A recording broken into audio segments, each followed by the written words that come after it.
মাঝি ভাই, আসসালামু আলাইকুম। কেমন চালাইতে পারেন নৌকা? আচ্ছা, যাক, প্রতিদিন এই সাগরে নৌকা চালান? হ্যাঁ, সাগর না। এটা কি সাগর না?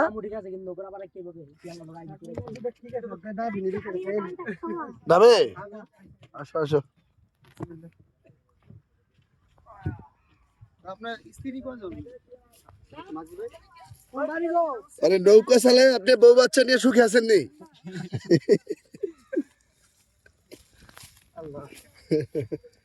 যাক, আলহামদুলিল্লাহ, হুসাইনে অসুস্থ, সবাই একটু দোয়া করেন। এই যে মুখের মধ্যে গা উঠে গেছে, তারপরও ওই যে বাড়িটার মধ্যে সাপ আয়া ঢুকছে নাকি হুসাইন?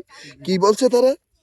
বলছে সাপের বাচ্চা মারছে এবং কি বাচ্চা মারছে, সোলোমো দেখছে।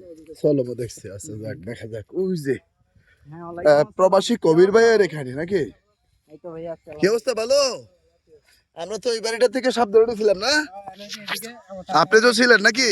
আচ্ছা আচ্ছা, ভালো আছেন? ইনশাআল্লাহ ভালো। দোয়া রাখেন তাহলে আজকে ধরবো, হ্যাঁ?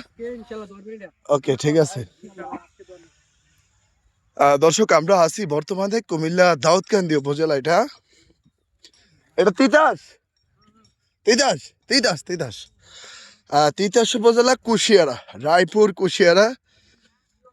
প্রবাসী কবির ভাইয়ের ফোন কল পেয়ে কিন্তু আমরা আসছি। আর হুসাইনের একটু অসুস্থ। হুসাইন 2 দিন বিছানায় ছিল। 2 দিন বিছানায় থাকার পর এখন কিছুটা সুস্থ, তারপরও পুরোপুরি সুস্থ না। সবাই দোয়া করেন একটু।